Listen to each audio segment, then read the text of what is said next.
तसंच उद्धव ठाकरे हे आहे जो लोकसभा दौरा करत आहे, आज शिर्डी मतदारसंघात देखील त्यांचा दौरा आहे, काल संभाजीनगरला होता. कसं बघता तुम्ही यांच्या दौऱ्याकडे? एकीकडे मागील काही दिवसांपासून ते आता मैदानात उतरले आहेत आगामी लोकसभा लक्ष देऊन. एक गोष्ट अशी आहे की ज्याला आपण राजकारणामध्ये असतो त्याला लोकहिताच्या कामावरच अधिक लक्ष दिलं पाहिजे. सध्या ते राजकारणावर अधिक बोलतात, त्याच्यापेक्षा महाराष्ट्राच्या हितावर बोलणं आवश्यक आहे असं एक मला वाटतं. कारण मी त्यांचा खूप मान राखतो आणि अपेक्षा असते की एका नेत्याने ज्या प्रकारे आपल्या कार्यकर्त्यांकडे दुर्लक्ष केलं, बाळासाहेबांच्या विचारापासून दूर केले, ते लक्षात घेता आजसुद्धा त्यांनी पुनर्विचार करावा.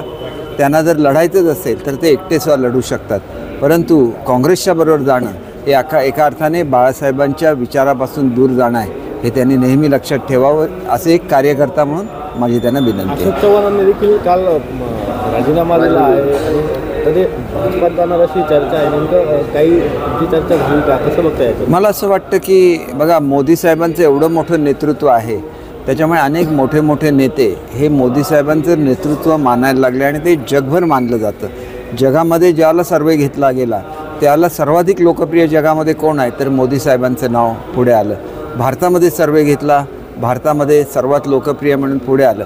ते आपोआप लोकप्रिय नाही झाले, त्यांनी जनतेसाठी काम केलं, भारताच्या विकासाला दिशा दिली आणि म्हणूनच आज त्यांना विरोध म्हणून कोणी मैदानात उतरणं हे चुकीचं आहे. आणि उद्धव साहेबांनीसुद्धा आपल्या भूमिकेचा पुनर्विचार करण्याची गरज आहे आणि खऱ्या अर्थाने मोदी साहेबांच्या मागे पूर्ण भारताने एकसंघ उभं राहिलं पाहिजे.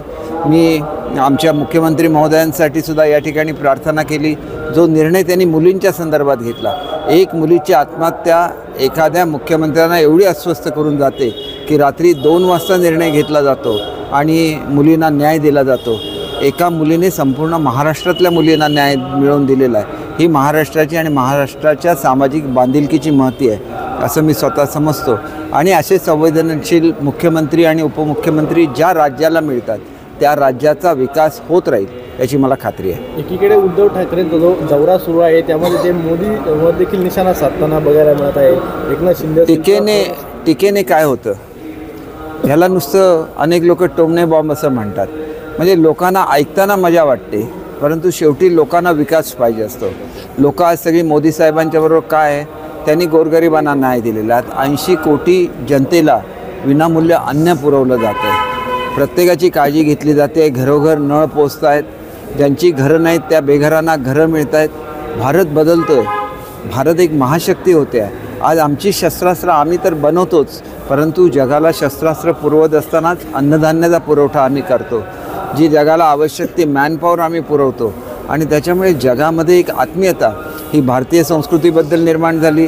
राम मंदिराचं निर्माण झालं, 370 कलम त्या ठिकाणी हटवण्यात आलं. अनेक गोष्टी ज्या बाळासाहेबांच्या स्वप्नातल्या होत्या त्या मोदी साहेबांनी करून दाखवलेल्या आहेत आणि त्याच्यामुळे मला वाटतं की सर्वांनी एकजूट होऊन मोदी साहेबांच्या मागे ठामपणे उभं राहिलं पाहिजे आणि आपल्या देशाला बनवलं पाहिजे. आणि म्हणून टीका इलेक्शनमध्ये होती त्याच्याकडे दुर्लक्षसुद्धा केलं पाहिजे आणि पुढे मोदी साहेबांच्या नेतृत्वाखाली भारताची खूप प्रगती हो अशी सुद्धा मी साईचरणी प्रार्थना करतो. अशोक चव्हाणांबरोबर काँग्रेसचे आणखी काही नेते देखील भाजप आणि शिंदे गटाच्या संपर्कात आहे, आपल्या संपर्कात कुणी आहे? नाही, मी ह्याच्याबद्दल सांगू शकणार नाही. ह्याच्याबद्दल शिंदेसाहेब हेच आमचे मुख्य नेते आहेत, तेच काही बोलू शकतात. काही गोष्टीमध्ये आपण न बोलणं योग्य असतं. एबीपी माझा, उघडा डोळे बघा नीट.